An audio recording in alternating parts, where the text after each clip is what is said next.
Hey everyone, welcome to the first episode of This Week in Crypto. This week we've got news on Ethereum, Binance, Coinbase, Ripple, FTX, Adidas, Yearn and Sushi, so stick around and find out.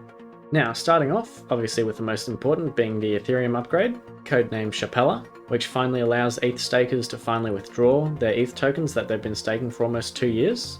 And if we take a look at the Nansen chart, we can see the orange bars at the bottom being the withdrawals, and the green bars at the top being the deposits.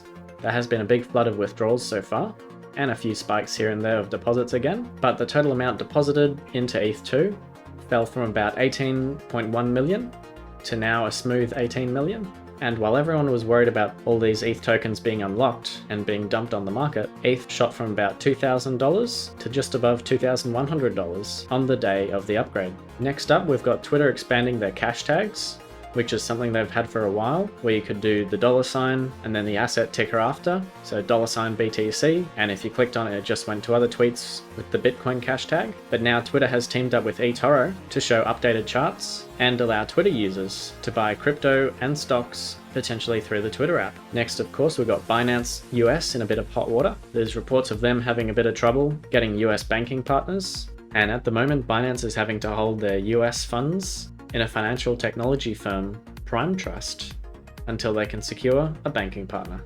Next up, SushiSwap had a bit of an oopsie, because anyone that interacted with it over the last 4 days may have had their wallet drained.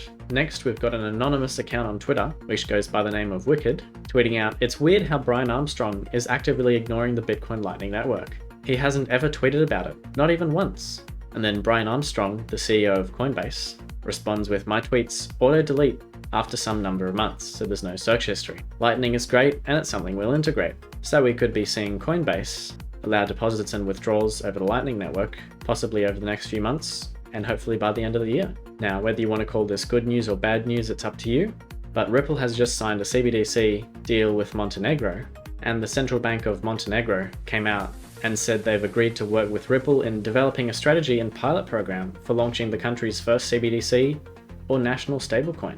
And the news for Ripple keeps coming because they've just passed a pretty big milestone, because they've just posted on their Twitter page saying they've now helped fund over 1,000 research projects with university partnerships. Next, we've got some potentially good news for FTX, because their bankruptcy lawyer says the dumpster fire is out, and says the FTX exchange could even reopen after they somehow managed to find $7 billion worth of tokens and fiat over the last few months. And of course, the FTX token shot up from $1.32 up to a peak of $2.63 before climbing back down to just under $2. Next, we've got Adidas jumping back into the NFT metaverse, because they've just released a collection called Alts by Adidas and already has a floor price of 0.6 ETH. And finally, some bad news for Yearn, because PeckShield has reported that someone managed to print 1.2 quadrillion YUSDT while only making a $10,000 initial deposit, using the original version of Aave. And that's all for this week. Come back next week to stay up to date on what happens in crypto.